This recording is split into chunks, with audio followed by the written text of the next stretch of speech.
Hey, what's going on, guys? I'm back again with another video. Today we're going to be taking a look at the SSL2 audio interface by Solid State Logic. I've heard nothing but good things about this. Lately, I've been on a audio interface kick type of thing. I just recently picked up the Audient ID4, and I have the Scarlett Solo Gen 4 and the Wave XLR. I also got a really good deal on the Rodecaster Duo. That'll be here tomorrow. I'll be doing another unboxing video tomorrow and comparing it with these.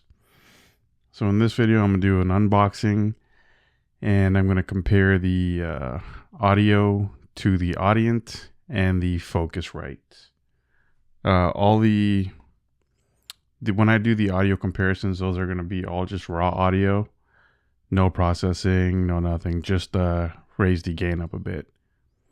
But let's go ahead and see what comes in the box for the SSL2.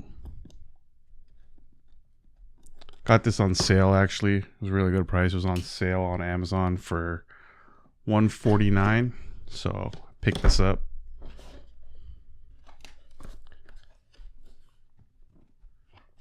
Alright, so you do have some books telling you how to hook it up. They include a USB-C cable. I have the unit here itself. And then two USB-C cables. Let's see what it has.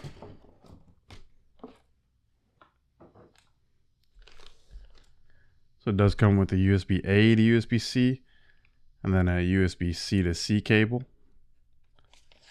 And then just your regular quick start guide, how to hook it up. Let's go ahead and take a look at this now.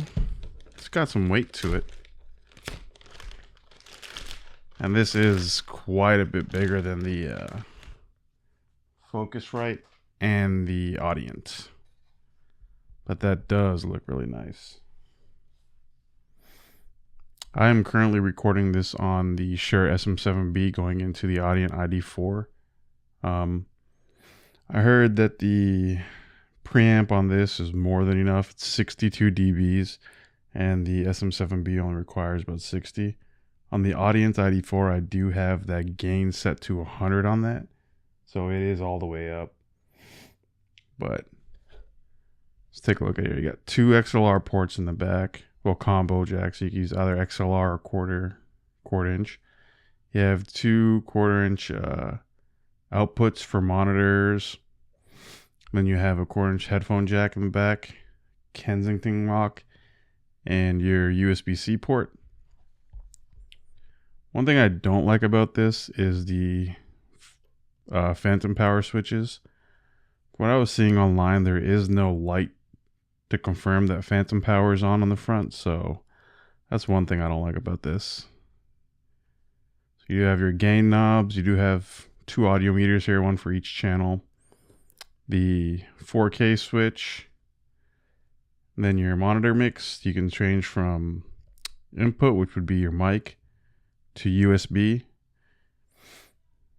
And then USB light to show you that it's connected to your computer. And then this right here is your headphone volume. And then the main one is your monitor out for your for these inputs right here. All right, that's it. That comes in the box. I'm going to go ahead and get this all set up. And I'm going to leave audio samples here with the Audient ID4 and the Focusrite Scarlett Solo Gen 4. All right, let me go ahead and set this up and I'll be right back. All right, this is the audio test of the Shure SM7B going into the Audient ID4.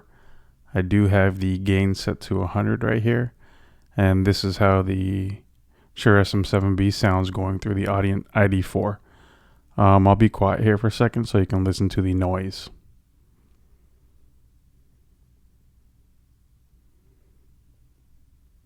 Alright, so that's the test of the Audient ID4. Now I'll be trying out the Focusrite Scarlett Solo Alright, so now this is a test of the Shure SM7B going into the Focusrite Scarlett Solo Gen 4. As you can see, I do have the gain set to 100 on this also. And this is how this sounds. I'll be quiet here for a second so you can listen to the noise.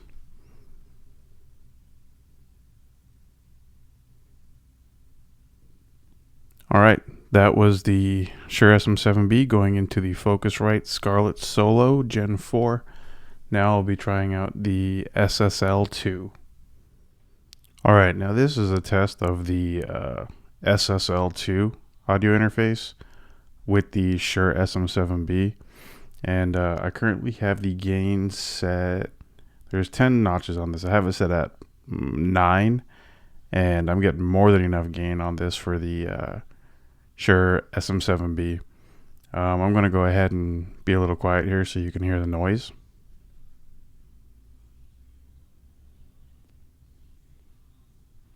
And as you can see, it's a lot quieter than both of those other interfaces that I have. Like I said, all these sound comparisons were done raw with no processing or anything turned on. The gain was raised up a little bit on them though. I will go ahead and try out this 4K mode right now. Let's see how that sounds. This is the SSL2 with the Shure SM7B with the 4K enabled. The highs, it's a lot more higher end sounds. I'm not liking that too much. I like doing EQ in at the end in post. Well, alright guys, that'll be it for this video. If you like this video, if you could just please like, comment, and subscribe, that'll be great. And that's it. Have a good one.